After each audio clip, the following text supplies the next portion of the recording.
नमस्कार दोस्तों। आज का जो वीडियो का टॉपिक है वो है लाइफ ऑफ पर्पस, यानी हमारे जीवन की जो गंतव्य स्थल है वो क्या है। यानी इस तरीके से समझिए कि हमारे जो जन्म क्यों हुआ है।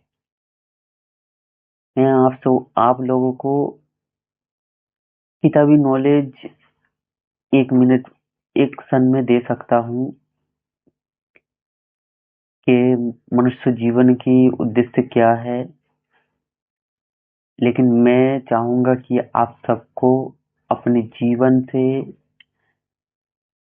इस बात की गहराई को समझिए और सीखिए। यानी जीवन से गुजरने के बाद इस बात की गहराई को समझने की कोशिश कीजिए। मैं एक क्षण में कह दूंगा आपको कि मनुष्य जीवन की उद्देश्य क्या है। मुक्ति। कौन सी चीजों से मुक्ति? ये जो हम लोग जो भी चीज को पकड़ के बैठे रहते हैं, जैसे कि आपके अहंकार हो गया, क्रोध, लोभ, मोह, भय, आशा, इन सब चीजों से आपको मुक्ति पाना ही जीवन की मुक्ति है। कई लोग ऐसे भी समझते हैं कि मैं किसी ऐसी परब्रह्म या जैसे कि हम लोग जीवात्मा है, तो परमात्मा का प्राप्ति करने पर ही हम लोग मुक्ति मिल जाएगा, लेकिन ऐसा नहीं है दोस्तों। आपको इसी जीवन में ही मैंने जैसे ही कहा, क्रोध, लोभ, मोह, माया, इन सब चीजों से आपको अपने आप को मुक्त करना ही को मुक्ति कहते हैं। अब जब इन सब चीजों से आप मुक्त होकर के एक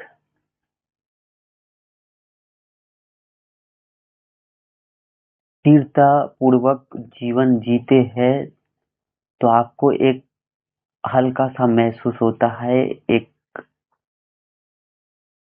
आनंद की महसूस होता है, एक शांति की महसूस होता है। उसी को ही मुक्ति कहते हैं। अगर आप जीवन में कोई भी कार्य कर रहा हो और उसमें संतुष्टि नहीं है, यानी शांति, आपको ऐसे नहीं लग रहा कि मैं इस काम को करके आज बहुत ही शांति अनुभव हुआ, तो उस काम में आपका जो आशा जुड़ाव है, जो एक जो आप आशा करते हैं ना, जब मैं इस काम को कर रहा हूँ और मुझे इस काम से इस फल की प्राप्ति होने पर मुझे अच्छा लगेगा, इस तरीके से काम करने पर आपको जिस सुख की प्राप्ति हो रहा है उसके विपरीत भी हो सकता है। आपका जब ये काम नहीं बनेगा तो आपको दुख की भी प्राप्ति हो जाएगा। इसीलिए आपको स्थित प्रज्ञा में रहना पड़ेगा, यानी मिडिल पोजीशन में। ना काम हो जाने पर फलस्वरूप फल मिलने पर आशा स्वरूप फल मिलने पर आपको बहुत ही खुशी होना है, और उस आशा स्वरूप फल को ना मिलने पर आपको ना दुखी होना है। आपको समचित भावना में स्थित रहना है। जब आप इस तरीके से कार्य करेंगे तो आपको एक फ्रीडम मिलेगा यानी कोई सुख या दुख आपको आपके जीवन में प्रभाव नहीं पड़ने देगा। आपके जीवन सरलता से अपने आप ही चलते रह जाएंगे और आपको ज्यादा फोर्सफुली जीवन को चलाने की कोशिश नहीं करना पड़ेगा। जैसे प्रकृति में एक लय है, लयबद्ध तरीके से प्रकृति अपने आप काम कर रही है और करता रहेगा हमेशा, क्योंकि हम प्रकृति के अंदर है, हम प्रकृति से बाहर नहीं।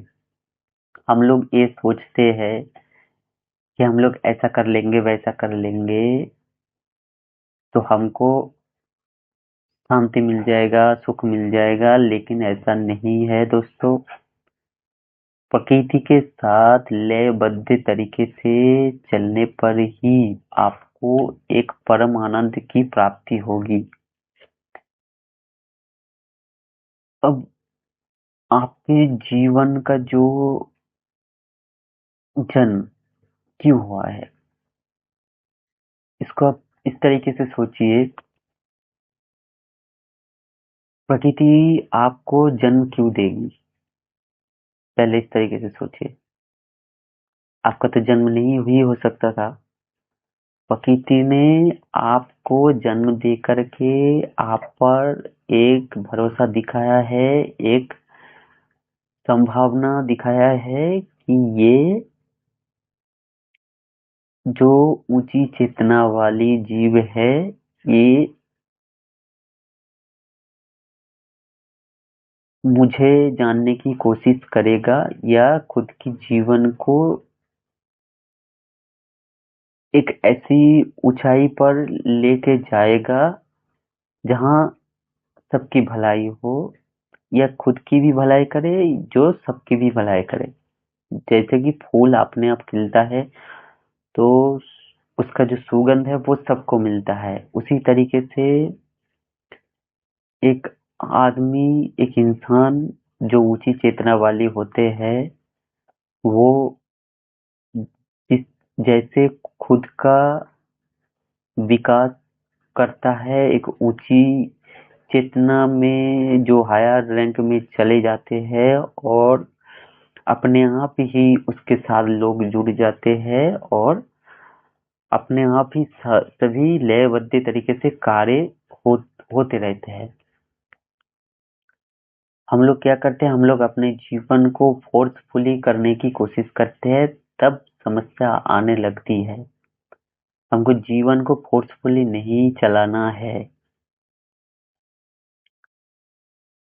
का मतलब ये नहीं है कि हम लोगों को जो भी परेशानियां आ रहा है उस पर हाथ पे हाथ धरे बैठे रहना है, नहीं, इस तरीके से नहीं। हमको उस पर काम करना है, लेकिन उस पर टाइम भी देना है, समय भी देना है। उस चीजों को रिकवर करने की एक जो समय लगता है, उसको देना पड़ेगा। जैसे कि आप कोई भी पेड़ लगा सकते हैं। जैसे आप एक आम का पेड़ लगाया और आप आज पेड़ लगा के सोच रहे हैं कि कल ही फल मिलेगा, नहीं मिलेगा। उस पेड़ को खाद पानी दे दीजिएगा, उसके बाद वो पेड़ बड़ा होगा, उस पर फल आएगा कि नहीं ये भी आप नहीं तय कर सकते, ये प्रकृति के अनुसार ही होगा। और एक बात, बसंत ऋतु आने पर ही उसमें फल लगेगा। ये चीज भी एक सोचने वाली है। अब कभी भी पेड़ से फल नहीं ले सकते। आजकल जो कृत्रिम उपाय से होते हैं वो उतना, वो होते तो है, लेकिन वो हम लोग प्रकृति के ऊपर एक टॉर्चर कर रहे हैं हिसाब से, प्रकृति के नियम से विरुद्ध जा रहा है। तो प्रकृति के नियम से विरुद्ध भी हम लोग जिस तरीके से जा रहे हैं, उस तरीके से बहुत सारी खराब घटनाएं भी तो हो रही है। इस चीज को भी समझने की कोशिश करिए। जैसे कि क्लाइमेट चेंज का प्रश्न आ गया, प्रॉब्लम आ गया क्लाइमेट चेंज का, ये भी एक बहुत बड़ा सवाल है।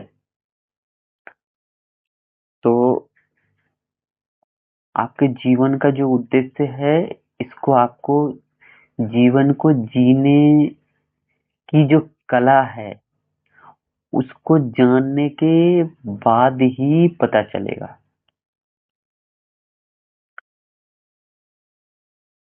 आप इस तरीके से नहीं कह सकते कि पढ़ी पढ़ाई सुनी सुनाई बातें हैं कि मेरे जीवन का उद्देश्य है मुक्ति। इस तरीके से आप इसको डिफाइन नहीं कर सकते। आप बता तो सकते हैं शब्दों में, लेकिन वो जो मुक्ति नाम की जो शब्द है, वो एक बहुत ही कई चीजों से बनती है, आपके जीवन से बनती है। जो आपको जीवन जीने थोड़ी कुछ दिन जीने के बाद आपकी जब चेतना जागृत होगी, जब सेल्फ अवेकनिंग होगी, तभी आपको प्रकृति चाहेगा, तभी आपको इस चीज का रियलाइजेशन होगा। जी हाँ, कई लोग तो ऐसा भी है जो इस सब चीजों में बंद हुए हैं, काम क्रोध लोभ मोह भय इन सब चीजों में अटका हुआ है, लेकिन वो उन सबको ये सब चीजों की पता ही नहीं चलता कि वो लोग अभी भी इन सब चीजों में बंधे हुए हैं, क्योंकि उसका भी टाइम नहीं आया है। जब उसका टाइम आएगा तब अपने आप ही पता चल जाएगा। इन कई लोग क्या करते हैं, कुछ लोगों का उम्र निकल जाती है। हमारे एक बाध्यता है कि हमारी उम्र प्रकृति ने बांध दिया। अगर आपको उम्र रहते ही पता चल जाएगा तो आप इन सब चीजों में काम कर पाएंगे, नहीं तो आपको फिर दूसरा जन्म लेना पड़ेगा और उसी में धीरे धीरे आपका जो क्रम विद्यमान जो विकास है वो धीरे धीरे होगा। इस तरीके से अगर ये वीडियो आपके पास पहुंचती है तो आप एक मान लीजिए आपका एक रोड मैप मिल जाएगा किस तरीके से आपको लाइफ ऑफ पर्पस का जो मीनिंग है वो आपको थोड़ा बहुत जानकारी जरूर मिलेगा। और कुछ चीज ऐसा है जो आपको हमारे जो सनातन धर्म की पुस्तकें हैं उसमें मिलेगा, और कुछ चीजें आपको लाइफ में सफरिंग या एक्सपीरियंस करके ही मिलेगा। इसका कोई दूसरा उपाय नहीं है दोस्तों, क्योंकि हर किसी का लाइफ ऑफ पर्पस एक जैसा नहीं होता है। किसी का लाइफ ऑफ पर्पस है गौ सेवा करना, किसी का लाइफ ऑफ पर्पस है लोगों को शिक्षित करके उनका विकास करना, किसी का लाइफ ऑफ पर्पस है देश की सेवा करना। इस तरीके से ये जो लाइफ ऑफ पर्पस अलग अलग अलग व्यक्ति के लिए अलग अलग होता है। अलग अलग व्यक्ति के लिए एक जैसा लाइफ ऑफ पर्पस नहीं होता, यानी जीवन का मीनिंग अलग अलग व्यक्ति के लिए अलग अलग होता है। और एक चीज कॉमन होगा, वो है यानी कॉमन यानी समानता, समानता होगा कि दूसरों की भलाई, खुद की भलाई और दूसरों की भलाई। ये चीज आप जब देखेंगे कि लोग अलग अलग अपने अपने क्षेत्र पे काम तो कर रहा है, लेकिन उनकी जो लाइफ ऑफ पर्पस है वो दरअसल लोक कल्याण और खुद की भी उन्नति और लोगों की उन्नति, इस तरीके से। चलता रहेगा।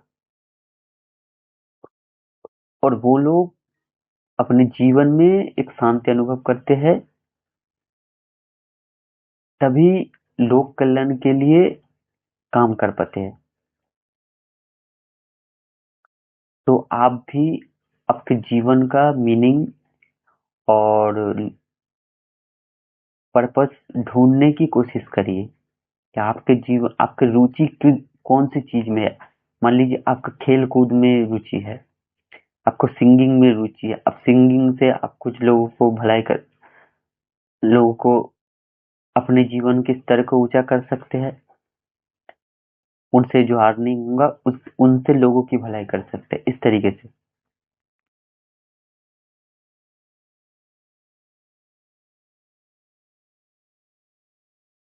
आज के वीडियो का अंत यहीं पे करना चाहूंगा दोस्तों। मिलते हैं कई दूसरी वीडियो में, तब तक के लिए बहुत बहुत धन्यवाद।